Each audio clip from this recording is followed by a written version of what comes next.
نحمده ونستعينه ونستغفره ونعوذ بالله من شرور أنفسنا ومن سيئات أعمالنا من يهده الله فلا مضل له ومن يضلل فلا هادي له أشهد أن لا إله إلا الله وحده لا شريك له وأشهد أن محمدا عبده ورسوله أما بعد.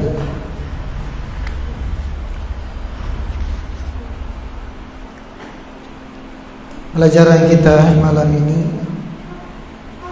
masih berkaitan dengan zikir-zikir atau doa-doa dari keseharian kita yang sekarang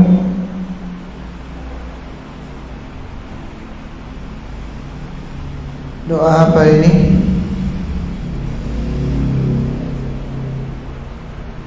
Atau zikir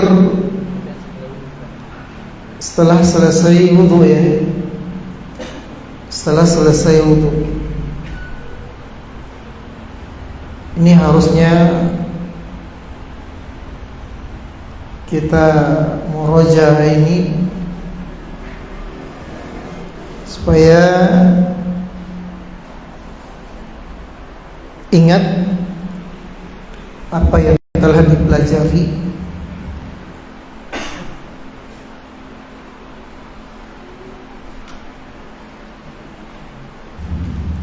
Kalau ditanyakan kira-kira tahu jawabannya ini, misalnya zikirnya setelah bangun tidur, masih ya? Setelah bangun tidur ini ada beberapa yang bisa dibaca, dan ini semuanya datang dari Nabi SAW. Kemudian doanya ketika memakai pakaian, terus ketika memakai pakaian yang baru, doa kepada orang yang memakai pakaian yang baru. Ini apa doanya?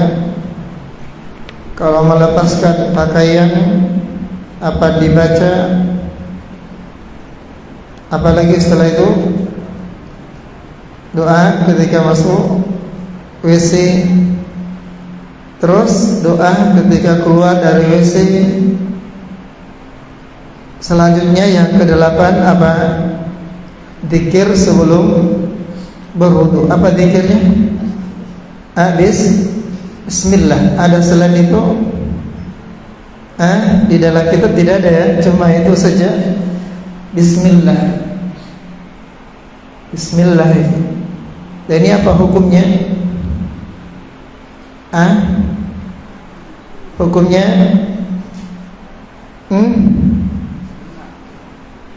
sunnah. Ada yang berpendapat syarat ya, syarat wudu atau rukun wudu. Kenapa? Karena ada hadis Nabi SAW bersabda, la wudu'a liman lam yadhkur ismallah alaihi, atau lam yudhkar ismullahi alaihi. Sini ilahnya lah yang menafikan keabsahan. Jadi maknanya tidak sah wudu bagi orang yang sudah benar tadi bacanya, bagi orang yang tidak membaca, lam yadhkur ismallahi, bagi orang yang tidak membaca atau menyebut nama Allah. Ini tidak membaca bismillah, ini maksudnya. Dan ini hadisnya memang diperselisihkan ini, tapi insya Allah ini bisa diamalkan, bisa dijadikan hujjah. Banyak yang menghasankan hadis ini. Sudah, itu saja. Ini sekarang ini diperhatikan lagi sebelum kita jauh. Ini dihafalkan yang belum dihafal dari doanya atau zikir-zikirnya, karena ini akan bertambah terus.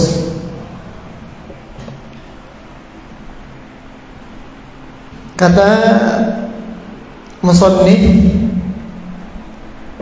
az-zikru zikir ba'dal faraghi, setelah selesai minal wudu'i, dari wudu. Ini bukan dibaca ketika berwudu, pas berwudu ini, tapi dibacanya setelah berwudu. Setelah berwudu. Apa yang akhir dari wudu itu? Yang paling akhir apa? Mencuci kaki. Berarti setelah mencuci kaki dibaca ini, bukan sebelum mencuci kaki, tapi setelah mencuci kaki.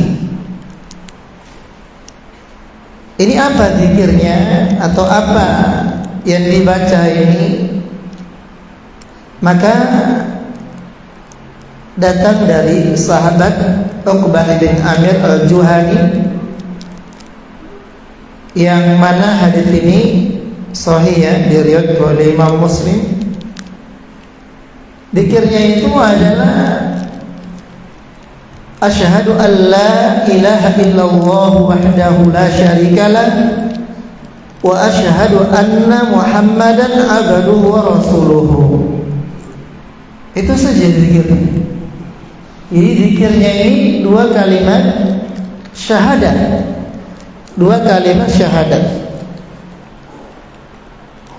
Jadi syahadatnya apa? Asyhadu an la ilaha illallah wahdahu la syarikalah.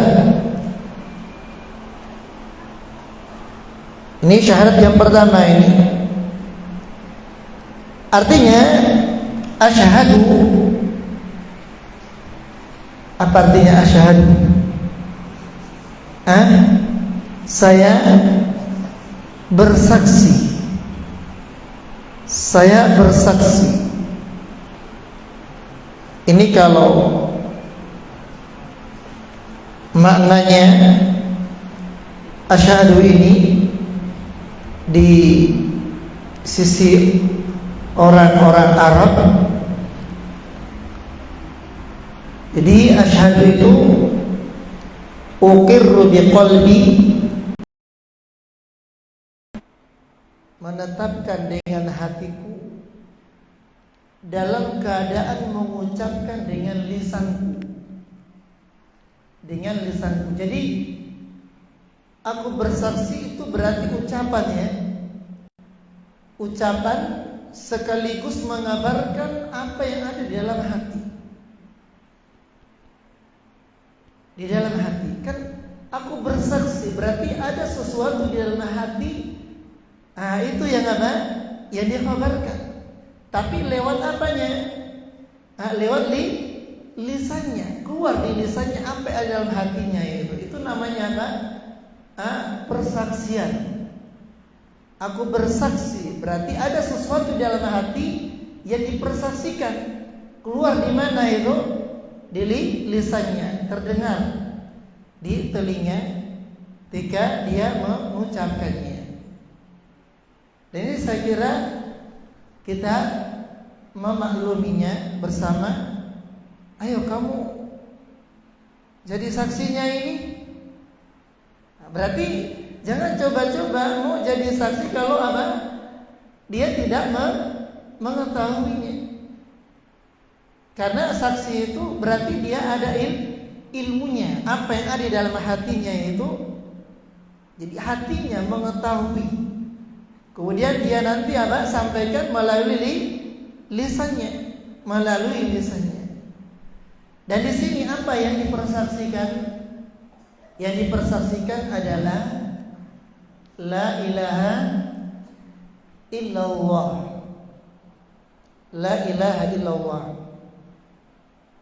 Persaksikan bahwasanya tidak ada ilah. Ilah ini ma'bud, sesembahan. Tidak ada sesembahan hak benar illallah, kecuali Allah, kecuali Allah.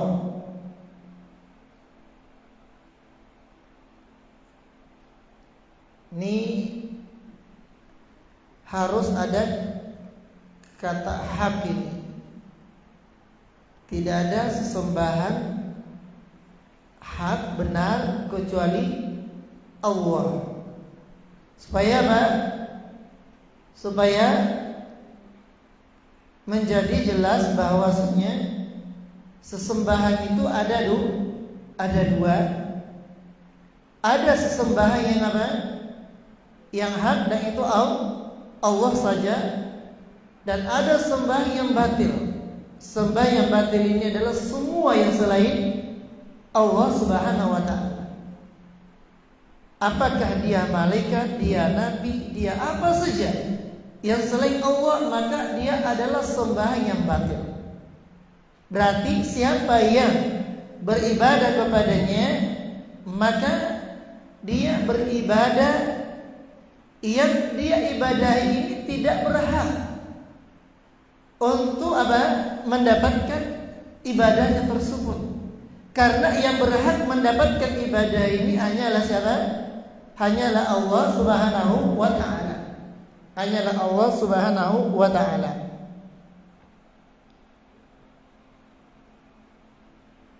Ini mana dalilnya ini di dalam Quran? Kalau Allah saja sembahan yang hak, ada di dalam Al-Quran ini. Apa? Ayo. Fa'alam annahu la ilaha illallah. Ini perintah berilmu ini, dan wajibnya berilmu la ilaha illallah. Bukan gitu. Apa? Fa'bud rabbaka, yang sorry, yang jelas pendalilannya.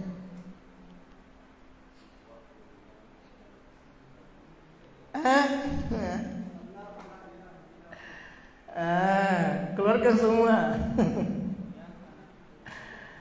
Dzalika bi anna Allaha huwal haq wa anna ma yad'una min dunihi huwal batil. Iya kan? Itu dalilnya. Yang bahwasanya Allah adalah hak, yang selain daripada Allah yang diibadahi itu semuanya apa? Semuanya batil. Semuanya batil. Nah, ini harus diyakini ya, demikian. Dari sini, dari persaksian ini ada penguat. Masing-masing ada penguat. Dari yang satunya kan ada dua ini, la ilaha dengan illallah. Ini la ilaha, benar-benar tidak ada apa? Sembahan yang benar ini. Tidak ada sembahan yang benar. Ini dikuatkan dengan apa setelahnya? Yang mana itu yang menguatkannya? Apakah wahdahu atau la syarika lahu? Yang mana penguatnya itu? La ilaha wahdahu apa la syarika lahu? Yang mana? Kan ada la ilaha, ada apa? Illallah.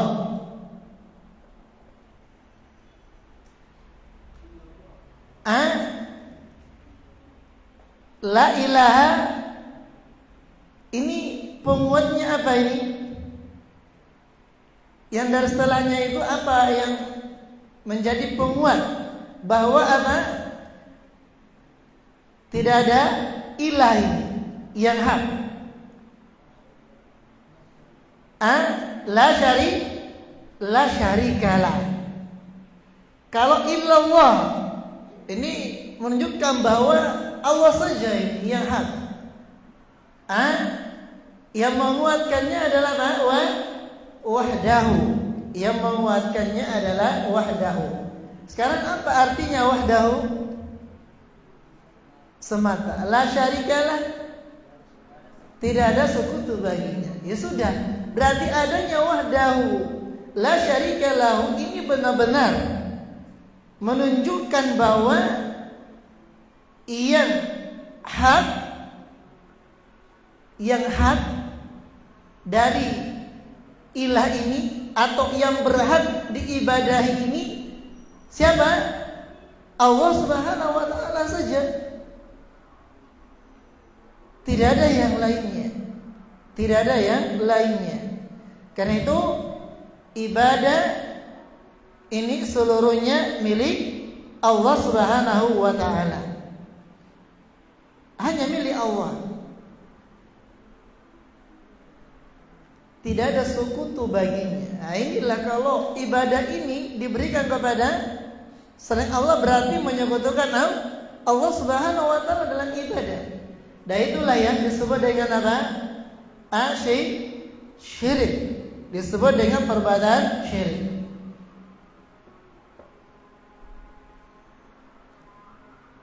Terus persaksi yang kedua, wa asyhadu anna Muhammadan abduhu wa rasuluhu. Saya bersaksi bahwasanya Muhammad adalah hambanya dan rasulnya. Hambanya dan rasulnya.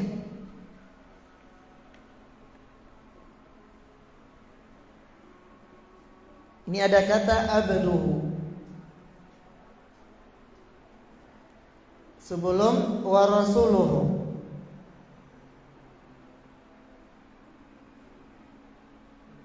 Biasanya apa? Tidak ada ya. Asyhadu an la ilaha illallah wa asyhadu anna Muhammadar Rasulullah. Kan biasanya begitu. Di sini ada kata abduhu wa rasuluhu. Ini fungsinya abduhu ini mensifati apa? Siapa yang punya sifat ini? Dia adalah disifati hamba siapa? Muhammad sallallahu alaihi wasallam. Jadi beliau ini adalah hamba. Beliau adalah hamba.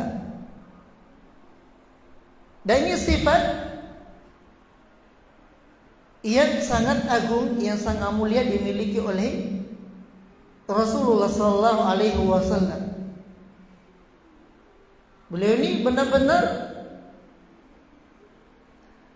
manusia yang menghambakan dirinya kepada Allah Subhanahu wa taala.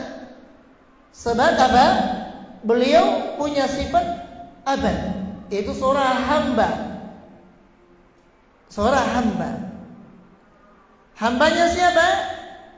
Hambanya Allah Subhanahu wa taala. Hambanya Allah. Jadi dipahami di sini bahwa Nabi itu menghamba kepada siapa? Kepada Allah. Bahkan beliau adalah yang paling menghamba kepada Allah daripada selainnya. Menghambakan dirinya ini. Ini dari persaksian kita. Hendaknya kita pahami bahwa beliau itu adalah hamba Allah. Kalau beliau hamba Allah, menghamba kepada Allah, berarti tidak ada hak untuk apa? Diibadahi. Jadi kalau ada yang menghamba kepada Nabi Muhammad SAW atau kepada siapa saja selain Allah, ini kurang akalnya ini. Karena kenapa? Dia menghamba kepada sesama hamba, tidak masuk akal. Yang masuk akal itu adalah kalau menghamba kepada yang bukan hamba, tapi yang pencipta hamba. Itulah siapa? Allah Subhanahu wa ta'ala. Kemudian wa rasuluhu, ini ada ya faedahnya, ini disebutkan wa rasuluhu ini supaya apa? Supaya kita tidak menyamakan siapa ini? Menyamakan Nabi dengan yang lainnya. Dengan ini karena apa? Dia manusia yang ada kekhususannya, tidak dimiliki oleh yang lainnya, yaitu apa? Dia diberi risalah oleh Allah Subhanahu wa ta'ala. Dapat wahyu. Sehingga kalau beliau menyampaikan sesuatu, maka kita benarkan. Beda kalau manusia yang bukan rasul, apa yang dia sampaikan, ini dilihat dulu benar apa salah, karena yang namanya khabar bisa benar bisa apa? Salah. Tapi kalau khabar datangnya dari Rasulullah, itu pasti khabar yang apa? Yang benar, tidak mungkin dusta. Jadi termasuk kewajiban kita ketika ada berita atau ada khabar dari Rasul Allah Subhanahu wa ta'ala, maka membenarkannya, tidak mendustakannya. Apakah itu yang dikhabarkan adalah sudah terjadi atau belum terjadi? Terjadinya nanti. Selama benar-benar sahih bahwasanya ini khabar datang dari Rasulullah SAW, maka dibenarkan, diyakini benarnya. Jangan didustakan. Dan ini termasuk dari bentuk pengamalan apa? Pengamalan ilmu. Pengamalan ilmu yang kalau berupa khabar, mengamalkannya bagaimana? Membenarkannya. Kalau perintah dikerjakan, larangan ditinggalkan, itu dari bentuk-bentuk pengamalan apa? Ilmu. Jadi bagaimana mengamalkan ilmu? Ada mengamalkan ilmu itu dengan melakukannya. Ini kalau apa? Perintah. Ada dengan meninggalkannya. Ini kalau apa? Larangan. Ada dengan membenarkan. Dengan membenarkannya. Apa ini? Kalau berupa berita-berita atau khabar-khabar. Dibenarkan, diyakini.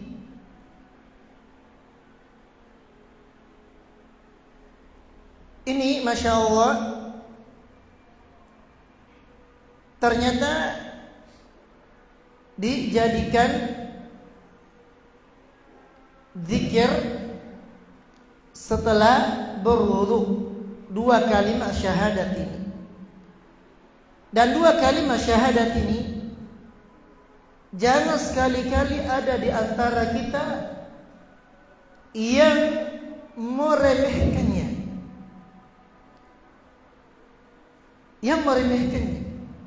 Rukun Islam yang pertama adalah syahadatu an la ilaha illallah wa anna Muhammadar Rasulullah. Itu jangan diremehkan. Apa ini? Zikirnya, kok zikirnya 2 kalimat syahadat ini setelah berwudu. Ini rukun Islam yang pertama. Rukun Islam yang pertama. Sampai-sampai Nabi SAW mengabarkan, ini bagi yang mengucapkan zikir ini, hadir di dalam hatinya, merasakan kandungan apa yang ada di dalamnya,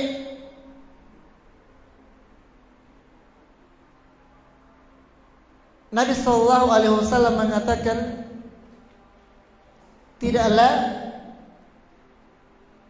ada yang mengucapkannya illa kecuali futihat lahu abwabul jannati ats-tsamaniyah yadkhulu min ayyiha syaa, kecuali dibuka untuknya pintu-pintu surga yang 8. Jadi pintu surga di sini Nabi menyebutkan ada 8 pintunya. Ada 8 pintunya. Yang membaca zikir ini setelah berwudu, keutamanya dibuka untuknya pintu surga yang 8. Sampai seperti itu. Dan dia bisa masuk dari pintu mana saja yang dia inginkan. Yang dia inginkan. Mau pintu yang pertama dipersilahkan, mau pintu yang kedua dipersilahkan. Ini ketika dia membaca zikir tersebut. Ini kalau kita perhatikan keutamaannya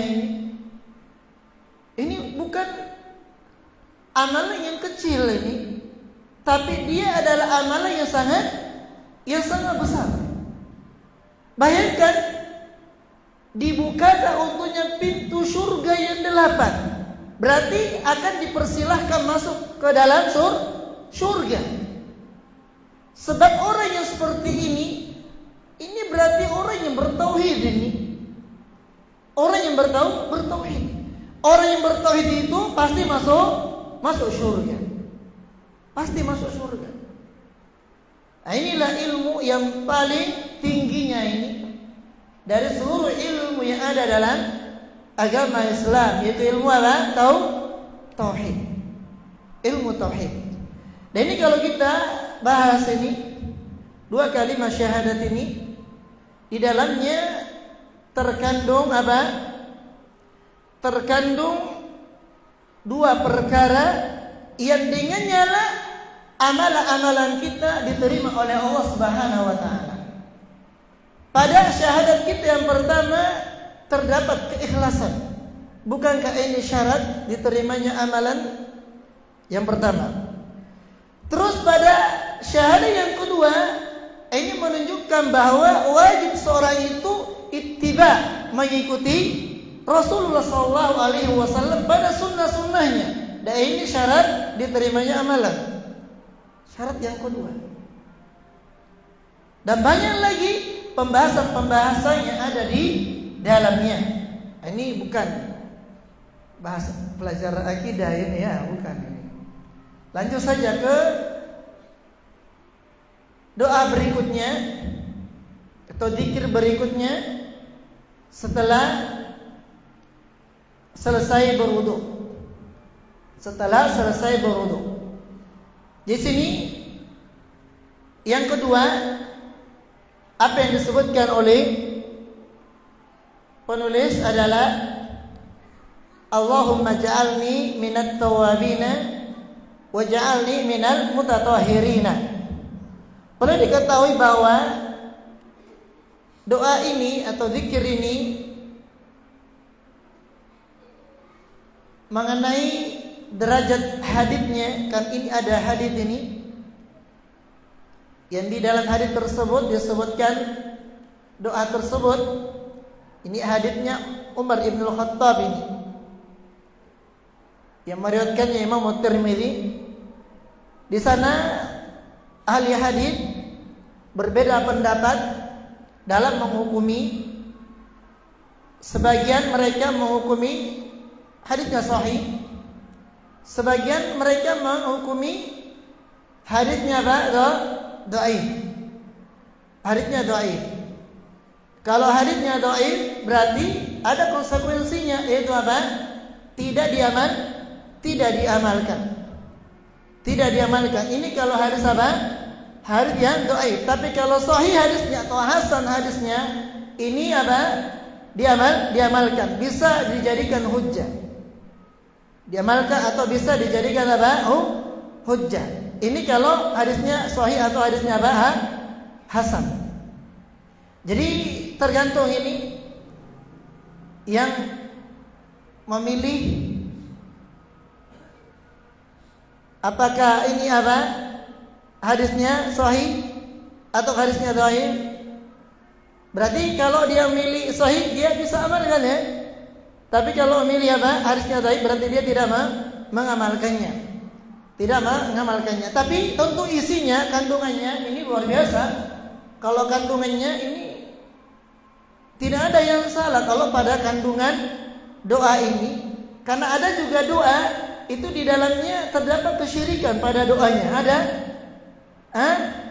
Ada ya? Ada. Tapi di sini kalau kandungan doanya ini, masya Allah, perhatikan maknanya. Allahumma ya Allah, ij'alni minat tawabina, waj'alni minal mutatahhirin. Ini doa yang kita butuhkan. Kalau ada yang mau berdoa kepada Allah dengan melafazkan semisal doa ini, tapi tidak dikhususkan. Jadi anggaplah dia memilih bahwa ini hadisnya dhaif kalau dibaca pada setelah berwudu. Berarti kalau begitu dia tidak amalkan setelah berwudu membaca doa ini. Tapi kalau misalnya dalam sujudnya dia mau membaca doa ini bisa. Karena doa apa saja bisa. Jadi doa apa saja bisa dibaca, baik ketika sujud ataupun selain daripada itu. Bahkan yang bukan dari doa yang bukan dari Nabi ini, itu juga bisa. Ini pada waktu-waktu yang memang di situ kita diberi pilihan untuk berdoa sesuai apa yang kita inginkan. Allahumma ya Allah, ij'alni, jadikanlah aku minat tawabina, termasuk orang-orang yang bertobat, termasuk orang-orang yang suka bertobat. Nah ini at-tawabin sigha mubalaghah, yang menunjukkan bahwa yang diminta ini adalah apa? Adalah suka bertobat dari dosa-dosanya. Jadi bukan yang dia bertobat dari satu dosa saja atau dari dua dosa saja, tapi semua dosa. Ini dia bertobat darinya. Itu makna apa? At-tawabin. Makna at-tawabin. Waj'alni minal mutatahhirin, dan jadikanlah aku termasuk orang-orang yang bersuci. Orang-orang yang bersuci dari hadas atau orang-orang yang bersuci dari najis.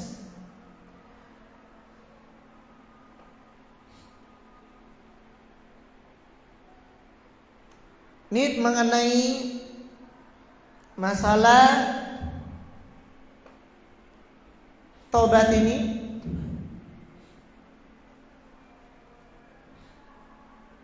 Yang kita ketahui apa? Dia ibadah yang sangat agung, yang ada perintahnya dari Allah Subhanahu wa taala, yang dijanjikan kalau benar-benar taubatnya itu nasuha, apa? Diampuni dosanya. Dan tidak ada dosa kecuali pasti diampuni kalau dia melakukan ibadah ini. Dari dosa-dosanya apa saja, termasuk dosa syirik. Kalau dia bertobat dari dosa kesyirikan, diampuni dosa kesyirikan yang dia telah kerjakan. Jadi termasuk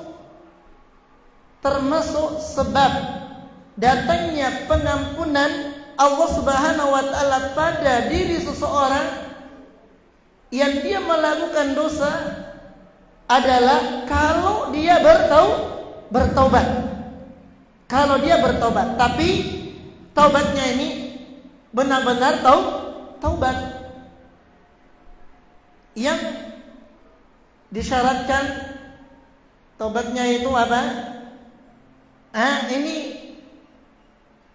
yang harus wajib ini dilakukan kalau ingin dosanya diampuni oleh Allah Subhanahu wa taala melalui taubatnya tersebut. Ini dirinci, ada yang berkaitan dengan haknya Allah. Jadi dia dosanya karena tidak sholat misalnya. Berarti ini haknya siapa ini? Haknya Allah ya, yang dia tidak lakukan. Ini maksiat ini kepada Allah. Maka bagaimana caranya dia bertobat dari ini? Yang pertama, ayo apa yang pertama? Menyesal. Jadi menyesali kenapa tidak sholat selama ini. Ini ada penyesalan, sedih, menyesal. Yang kedua,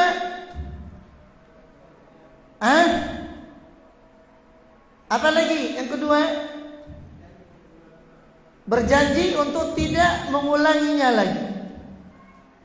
Pokoknya dia kuat keinginannya untuk itu, tidak mau lagi mengulangi.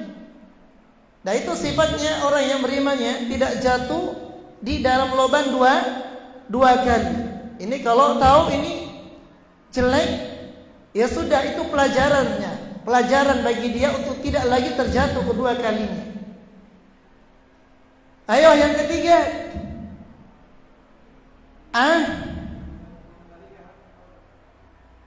masih yang berkaitan dengan hak Allah ini.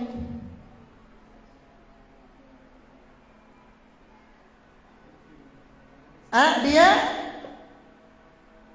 tidak melakukannya kan? Dia tidak melakukan maksiat tersebut. Jadi kalau misalnya katanya bertobat tapi masih melakukan, ini belum dikatakan dia bertobat dengan benar. Jadi dia harus meninggalkan perbuatan itu. Ini yang sebenarnya yang pertama. Kemudian yang kedua apa? Menyesal. Yang ketiga, dia berazam untuk tidak mengulangi. Untuk tidak mengulangi. Ini akan diterima tobatnya ini. Tapi sebenarnya ini ada yang pertama yang harus apa? Dilakukan, dan ini pada semuanya, yaitu apa? Dia bertobat dengan ikhlas ini. Jadi harus ada keikhlasan dalam tobatnya. Ini kalau ingin diterima apa? Tobatnya, sebab tobat ini ibadah. Tobat ini apa? Ibadah. Kemudian juga kalau ingin diterima tobatnya, maka apa? Dia tobat yang nyawanya bukan waktu itu di kerongkongannya. Karena kalau nyawa ruh sudah di kerongkongan, sebentar lagi mati, ini tidak diterima apa? Taubatnya. Jadi harus sebelum waktu itu. Ini kalau ingin diterima taubatnya oleh Allah Subhanahu wa taala. Begitu pula yang kalau matahari belum terbit di tempat terbenamnya. Kalau terbitnya di tempat terbenamnya, ya sudah, siapapun dari manusia yang bertobat ini percuma. Tidak lagi diterima taubatnya. Ini karena apa? Bertobat tidak di waktunya. Jadi ada waktunya tobat ini. Ada waktu yang tidak diterima lagi taubatnya yang bertobat. Kalau berkaitan dengan hak manusia, maka selain itu tadi ada tambahannya. Ada tambahan, apa tambahannya? Mengembalikan haknya. Atau minta apa? Penghalalan. Minta penghalalan. Nah, ini yang masalah kalau tidak apa? Tidak dihalalkan ini. Tidak dihalal. Ataukah yang masalah kalau misalnya orang itu sudah meninggal, bagaimana caranya ini? Mensucikan dirinya karena dulu itu dia mencuri barangnya. Belum sempat dia Dia minta penghalalannya meninggal. Bagaimana caranya ini?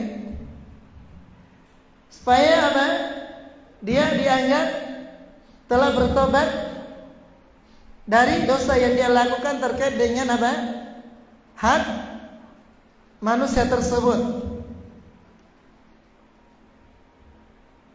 Gimana caranya ini? Sudah meninggal orangnya.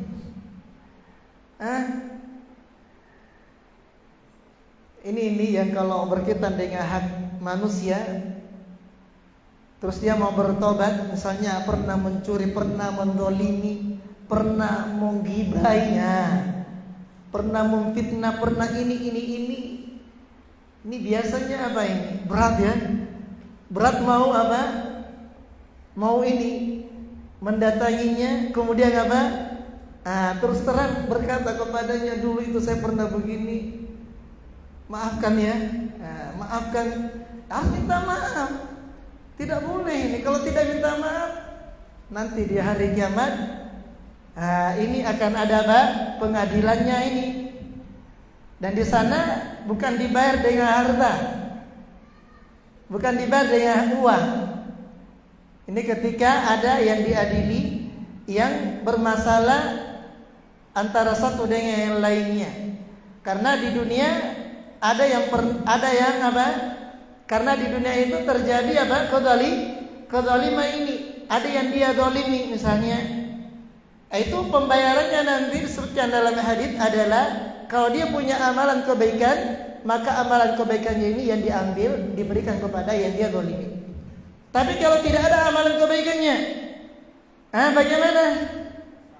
Amalan kejelekannya, dosanya yang dia zalimi diberikan kepadanya. Berarti tambah banyak dosanya, tambah banyak kejelekannya. Itu pembayarannya nanti seperti itu.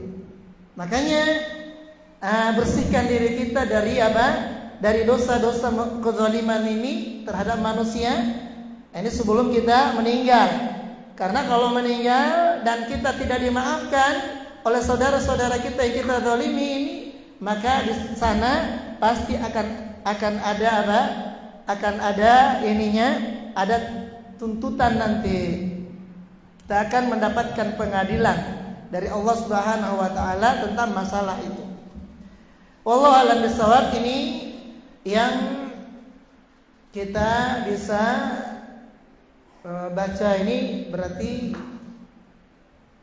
berapa tadi? 2 saja ya. 2 saja. Masih ada lagi nih. Coba dilihat kitabnya. Masih ada? Satu lagi, tapi insyaallah nanti kita lanjutkan. Saya ada satu lagi dari zikir setelah selesai berwudu.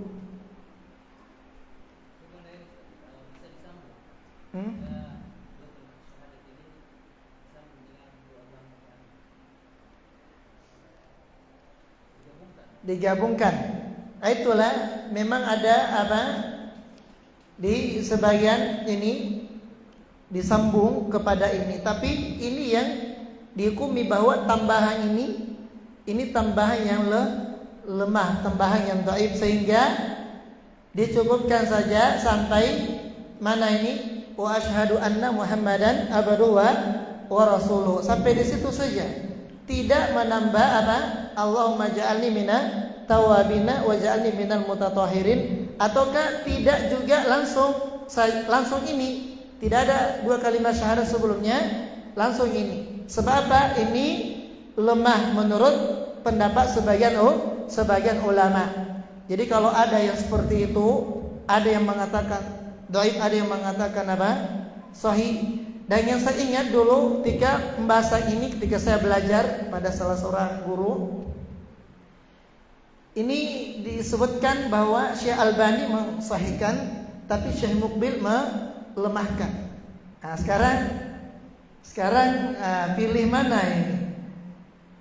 Nah, ini tentunya kalau seperti itu dengan melihat sebab pensuaihannya dan sebab pelemahannya itu bagaimana itu. Ini harus dicari, ini harus dibaca lagi itu. Ini supaya tenang di hatinya. Yang kalau saya ya tentu lebih selamatnya adalah apa? Tidak membaca ini ya. Tidak membaca ini, kan ada doa lain, ada zikir lain, yaitu saja yang lain yang sahih. Yang sahih sebab apa? Di kalangan ahli hadis, kalau hadis itu dhaif, maka dia tidak diamalkan. Kalau hadis itu dhaif, maka tidak diamalkan. Tidak diamalkan. Jelas ini? Jadi tidak diamalkan. Kaidahnya yang saya pelajari ini kaidah dan dipelajari di kaidah usul ini, usul fikih. La farqa fi adami jawazil amali bil hadits dhaif. Tidak ada perbedaan tentang tidak bolehnya beramal dengan hadits yang dhaif. Baina ayyakuna fi fadail amali atau fi ghairi fadail amal. Apakah hadits yang dhaif ini sama saja? Hadits yang dhaif ini terkait dengan keutamaan amalan atau selain daripada keutamaan amalan. Ini tidak diamalkan. Kalau apa? Dhaif. Yang diamalkan itu kalau apa? Sahih ataukah hasan. Nah, itu yang diamalkan. Soal masalahnya ini kita